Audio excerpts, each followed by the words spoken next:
हाय, क्या आप चाहते हैं आपके साथ ऐसा ना हो? इसीलिए हम लाए हैं Thea and Sid, a complete proposal solution.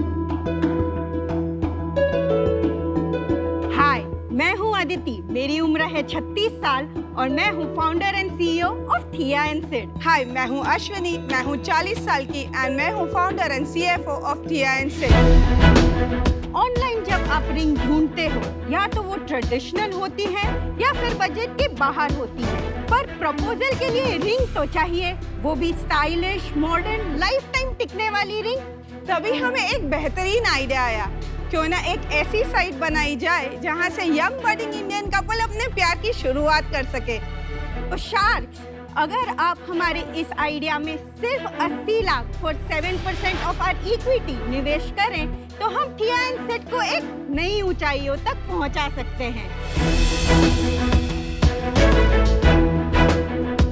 यहाँ हम बनाते हैं 9 to 5 स्टर्लिंग सिल्वर और 6 ग्रेड क्यूबिक जिरकोनिया की एक्सीलेंट क्वालिटी की रिंग्स, देते हैं आपको रिंग साइजर, आपको देते हैं आफ्टर सेल सर्विस, आपको रेलेवेंट इंडियन डेटिंग और प्रपोजल एडवाइस और सुनाते हैं आपको inspirational true life love story. बहुत ही सुंदर है। Thank you. क्या आप एक ज्वेलर फैमिली से बिलोंग करते हैं? हम एक डायमंड फैमिली से बिलोंग करते हैं। Father was a diamond manufacturer and my husband is a diamond trader. आपके में ऐसा आइडिया कब से आया कि हम भी इस बिजनेस को ज्वाइन करें और कुछ एक डिफरेंट कॉन्सेप्ट लेके इसको चलें और इसको आगे बढ़ाएं? जब मैं यूएसए से एक्चुअली आई थी, मेरा कोर्स खत्म करके हम पे बहुत सारा डेट था और मेरा हाउस भी मॉर्टगेज था। घर हमने मॉर्टगेज लिया था मेरे एजुकेशन लोन के लिए, बट फिर वहाँ पे रिसेशन आ गया। मैंने चूज किया कि मैं वापस आ जाऊँ। क्या पढ़ने गई थी आप? Screen play writing. अच्छा, अभी समझ में आया वो डांस और सीक्वेंस आप ही ने लिखा था। Very good, please continue. हाँ, इसके हस्बैंड का बिजनेस भी बहुत खराब चल रहा था, तो घर की फाइनेंशियल हालत तो मतलब गॉन। मैंने इसको बताया कि हॉलीवुड में इन लोगों को बड़े बड़े नेकलेसेस चाहिए होते हैं जो रॉयल दिखते हैं, स्टर्लिंग सिल्वर के चाहिए होते हैं, तो हमें एक मैन्युफैक्चरिंग यूनिट चालू करनी चाहिए और हम ऑनलाइन बेचते हैं। तो हमने एडेस्ट्रा ज्वेलरी नाम की ब्रांड चालू की थी, जिसमें मैन्युफैक्चरिंग एंड एक्सपोर्ट करते हैं हम हेवी नेकलेसेस, बड़े इयररिंग्स, टियारा वगैरह का। और फिर हम उधर इतना अच्छा करने लग गया कि हमको लगा इंडियन लोगों को भी अच्छा एक्सपीरियंस देना चाहिए। तो जब हमने मार्केट टेस्टिंग की और रिजल्ट चेक किया, तो हमको पता चला कि यहाँ पे स्टर्लिंग सिल्वर और सीजेड सिर्फ यंगर जनरेशन पसंद करती है और इधर प्रपोजल का मार्केट अब ट्रेंड पिकअप कर रहा है और there is a gap in the market जहाँ पे प्रपोजल रिंग्स मिलते तो हैं, बट या तो वो फ्लेक्सिबल वाले मिलते हैं जो टूट जाते हैं, या तो फिर गोल्ड एंड डायमंड के मिलते हैं जो बहुत महंगे मिलते हैं। तो फिर हमको लगा कि एक ऐसी ब्रांड शुरू करनी चाहिए जो ज्वेलरी बाइंग एक्सपीरियंस को यंगर बना सके, मोर वाइब्रेंट बना सके। आपको ये ब्रांड स्टार्ट करे हुए कितना टाइम हो गया? थिया एंड सिड चालू किए हुए 5 महीने हुए हैं, एडेस्ट्रा चालू करके 5 साल हो गए। मुझे आपकी पैकेजिंग इतनी खास नहीं लगी क्योंकि बड़ा थोड़ा सिंपल बॉक्स है, पर आपके अंदर जो आपने मार्केटिंग एलिमेंट्स डाले हैं, जो कोलैटरल डाला है, इट्स अमेजिंग। मतलब it is as if you've studied marketing also. It feels nice, you know, the color combinations and what you've written, the quirky things are also very nice. So good job on that. I wanted to understand more on you guys that दूसरा business कर रहे हो या वो बंद कर दिया है? नहीं, एडेस्ट्रा चालू है। हम चलाते थे, बट अभी उसको हमने ऑटोमेटेड मोड रख के हमारी मदर को उधर बिठा दिया है। तो वो कर रही है वो बिजनेस। हाँ, मदर को बिठा दिया है। आपके हस्बैंड्स नहीं देखते वो काम? I am not married. तो आप शादी.com पे नहीं गए? यहाँ से सीधा नहीं जा रही। अभी वही बाकी है। तो आप जो एडेस्ट्रा का बिजनेस करते हैं, जो एक्सपोर्ट का है, वो कितने का बिजनेस है और उसमें क्या मार्जिन है आज की डेट में?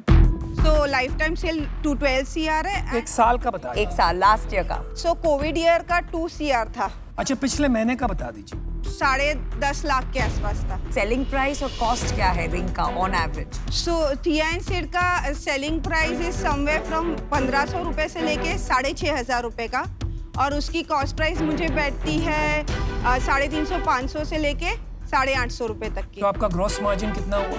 3 times to 6 times। चलो 75-80% ग्रॉस मार्जिन हो। 85। ग्रॉस मार्जिन तो बहुत अच्छा है। नेट मार्जिन क्या है? अंदाजन 30% के आसपास। आपका रेवेन्यू कितना है पर मंथ अभी? 1,30,000 के आसपास का 1,30,000 का आपका मंथली रेवेन्यू है Revenue। थिया सेट से। किया से। कौन खरीद रहा है ये? 10 साल के, 20 साल के, 25 साल नहीं, के? mostly- प्रपोजल रिंग है पीयूष, 10 साल में अरे proposal भाई थोड़ी आजकल होता सब कुछ फास्ट हो रहा है। अरे भाई आप 10 लोगों में साल- से किसने किया है प्रपोजल रिंग लेके? है। मैंने किया है।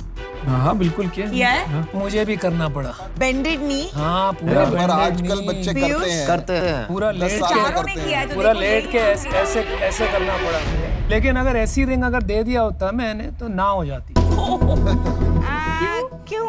क्यों मतलब यार? नहीं बिल्कुल ठीक बात है आपकी। मैं थोड़ा कंफ्यूज हूँ इसको लेके। थोड़ा सा मैं ज्वेलरी सेगमेंट में मेरा इंटरेस्ट है, मैं ज्वेलर के यहाँ पे काम भी कर चुका हूँ। जी। किसी की भी एक्सपेक्टेशन जब कोई उसको प्रपोज कर रहा है, उसकी एंगेजमेंट हो रही है, उसकी एक्सपेक्टेशन होती है कि उस टाइम तो एटलीस्ट मेरे को एक एक्सपेंसिव रिंग मिले। आप उस एक्सपेक्टेशन में एक प्रोडक्ट ला रहे हैं जिसको आप प्राइसिंग बोल रहे हैं 6 से 10,000 रुपए, तो वो जो एक्सपेक्टेशन है मार्केट की और आपका जो प्रोडक्ट है उसका तो कोई लेना देना ही नहीं हुआ। आई थिंक एक बार समझ, आपके हिसाब से आपका टारगेट कंज्यूमर कौन है? कौन खरीद रहा है आपसे? बिकॉज ऐसा तो नहीं है आप सेल नहीं कर रहे हैं अच्छी। 18 साल से 24 साल के लड़के जिनके पास अभी तक जॉब नहीं है बट वो उनको 18 से 24 साल में प्रपोज कर देते हैं। प्रपोजल और एंगेजमेंट तो अलग ओकेजन हो गए। एंगेजमेंट पे वो लोग एकदम एक्सपेंसिव रिंग एक्सपेक्ट करते हैं, गोल्ड डायमंड की वैसी ये वैसी। गर्लफ्रेंड को दे देते हैं बस। ये ये लॉक करने के लिए। डेस्टिनेशन के वहाँ पे होते हैं। ये आपका photography। 80% सेल्स का वैलेंटाइंस डे पे आता है। हाँ ऑब्वियसली। आप बेसिकली अब कर रहे हैं कि आपको 10 लड़कियों को अलग अलग रिंग देनी है। आप उनसे 10,000 की रिंग ले लीजिए, 1 लाख रुपए की, 10 को प्रपोज कर दीजिए, जो मान जाएगी उसको एक प्रॉपर रिंग दे दीजिएगा। हाँ तो परफेक्ट है आपका टारगेट मार्केट। इसका मतलब 10 टाइम्स हो गया। मैं एक बात से पूरी तरह से सहमत हूँ कि मिलेनियल्स जो है, अभी जो नया जनरेशन है, they are looking for everyday jewellery silver में, और आपकी जो फिनिश है, आपका जो प्रोडक्ट है बड़ा अच्छा है। तो आप एक ज्वेलरी ब्रांड क्यों नहीं सोचते? अगर आप ज्वेलरी ब्रांड बनाती हैं तो अपने आप एंगेजमेंट रिंग्स बिकेगी उसमें, और साथ में आपका ब्रांड भी बनेगा। तो मुझे नहीं लगता है अभी आप तैयार हैं, इसीलिए मैं हूँ out. You said there is no other products. We have everything. So we have chain necklaces, we have ये earrings, सब That तो is आपने good. बताया नहीं। we have आपने अपने entire आप को- range of jewelry. You are short selling yourself. Okay. Product कहाँ है? मतलब कहीं आपके पास देख सकते हैं कहीं पे कुछ? हाँ श्योर। अनुपम आप तो पैसा नहीं डाल रहे हैं, फिर आप क्यों इंटरेस्ट दिखा नहीं रहे नहीं, हैं? क्योंकि इन्होंने पिच अलग किया, स्टोरी बदल दी इन्होंने। एक बार इसको थोड़ा स्ट्रक्चर्ड Okay. फिर से मैं थोड़ा बिजनेस पे वापस आ जाता हूँ। Okay. श्योर। ज्वेलरी को लेके इंडिया में बहुत एक्साइटमेंट होती है। जी, I जी, think जी। आपने इनको कुछ ज्यादा ही प्रोडक्ट्स दिखा दिए, वो ज्यादा इंग्रॉस हो गए हैं। Okay. पीयूष आप इन है आउट है? मैं अभी सोच रहा हूँ, पहले अभी आपका तो फिलहाल वो डिसीजन पे डिजाइन वेट कर पे रहा हूँ। फोकस्ड है। मैं अभी बिजनेस समझ रहा हूँ कि ड्रीम क्या है, बनेगा क्या आज से 10 साल बाद। पीयूष के लिए सॉल्व करते हैं थोड़ा।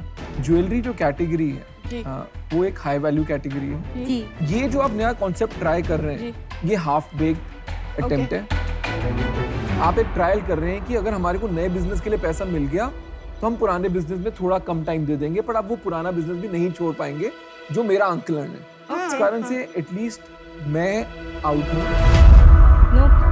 बट आप अपना पुराना बिजनेस जो आपने चालू किया है उस पे फोकस करिए, वो आपको अच्छी कमाई देके जाएगा। इनफैक्ट आपका जो पिच था वो शुरू हुआ लाइफ टाइम प्रपोजल से, फिर हो गया as you change your girlfriend Valentine proposal, फिर वो हो गया not just rings but other jewellery.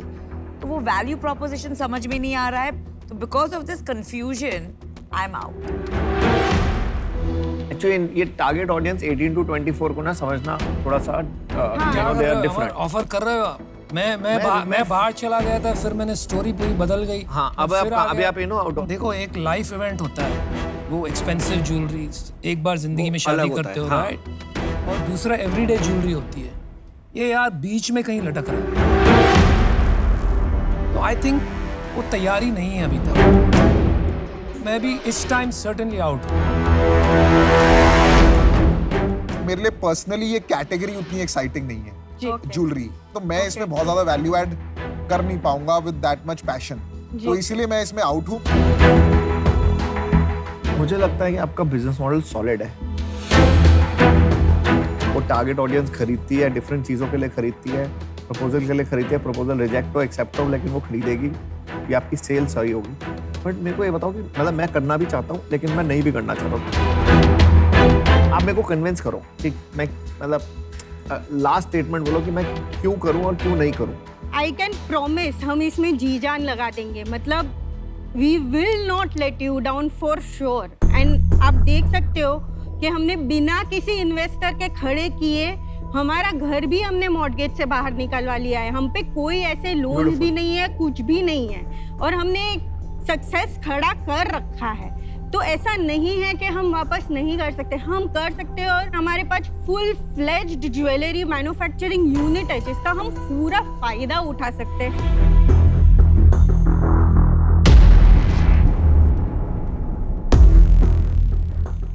Aditya, Ashwini, सब कुछ अच्छा है आपका, मतलब there is no doubt you guys will be fantastic, but I don't know, I am just not getting that kick, so for that reason I am also out. Thank you. Thank you so much Thank for you. all your time. I Thank you, hope you sir. all have Fiancé drink someday. We will. Thank you so Thank much. you. Thank you. Thank you. Take care. All the best. All the best. Thank you.